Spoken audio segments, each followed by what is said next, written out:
आज का मौजू दिल दहला देने वाला है। काश मैं गुबार होता।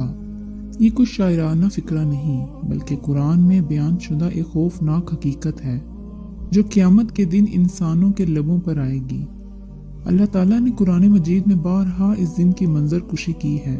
सूरह नबा आयत नंबर 38 में अल्लाह ने इरशाद फरमाया, जिस दिन रूह और फरिश्ते सफ बस्ता खड़े होंगे, कोई बात न कर सकेगा सवाए उसके जिसे रहमान इजाजत दे और वो दुरुस्त बात कहे। उस दिन ना कोई सिफारिश अपने बलबूते पर चलेगी, ना ही कोई ताकत बचा पाएगी।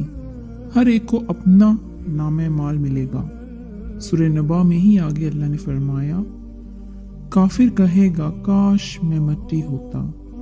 ये अल्फाज कोई शायरी नहीं, ये चीख है, हसरत है, पछतावे का आखिरी कलमा है। क्यों? क्योंकि इस दिन वो देखेगा कि जानवर, चरिंद परिंद सबको इंसाफ देकर मट्टी बना दिया गया।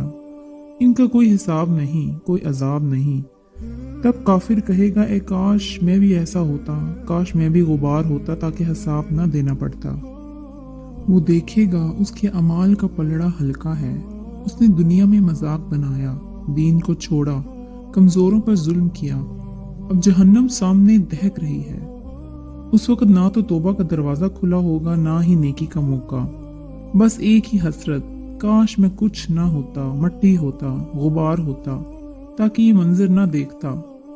फर्क ये है कि मोमिन दुनिया में ही अपना हिसाब लेता है, तौबा करता है, अपनी गलतियों को मानकर सुधारता है। लेकिन गुनहगार और काफिर दुनिया में गाफिल रहता है और क़यामत के दिन हिसाब का सामना करना है, ये भूल जाता है। हर शख्स को उसका अमाल नामा दिया जाएगा। जो दाएं हाथ वाले हैं वो खुश होंगे, लेकिन जो बाएं हाथ में पाएगा उसकी चीख निकल जाएगी। कुरान मजीद में अल्लाह ने इरशाद फरमाया कि काश मुझे मेरा नामा अमाल ना दिया जाता, काश मेरा हिसाब ही ना होता, काश मेरी मौत ही मेरा सब कुछ खत्म कर देती।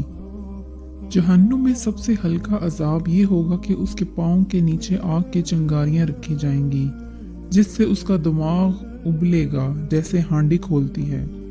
ये सबसे हल्का अजाब है और बाकी अजाब इससे कहीं ज्यादा हैं। काफिर ये देखकर बोल उठेगा, काश मैं मट्टी होता। ये जुमला सिर्फ लफ्ज नहीं होगा, ये एक टूटी हुई उम्मीद की आखिरी चीख होगी। भाइयों, आज हम गाफिल हैं, गुनाह को मामूली समझते हैं, हराम कमाते हैं, नमाज को छोड़ देते हैं और समझते हैं कि सब चलता है, लेकिन इस दिन कोई रियायत नहीं होगी। हमारे प्यारे नबी हजरत मोहम्मद सल्लल्लाहु अलैहि वसल्लम ने फरमाया, जहन्नम से बचो चाहे आधी खजूर ही सदका करो। यानी अल्लाह को बहाना चाहिए हमें बख्शने का, लेकिन बहाना हमने खुद देना है, नेक अमल करके, तौबा करके। सोचें अगर आज तुम्हारी आंख खुले और क़यामत शुरू हो जाए, तुम अपने नामा माल के साथ कहाँ खड़े होगे? दाएं हाथ में या बाएं हाथ में? क्या तुम जन्नत की तरफ दौड़ोगे या हसरत से कहोगे कि काश मैं गुबार होता? अल्लाह ताला हमें जहन्नम के हर रास्ते से बचाए, हमारे दिलों को अपनी याद से ताज़ा रखे और हमें उस दिन कामयाब करे जिस दिन माल और औलाद कुछ फ़ायदा नहीं देगी, सिवाय उसके जो दिल सलीम लेकर आया। आमीन।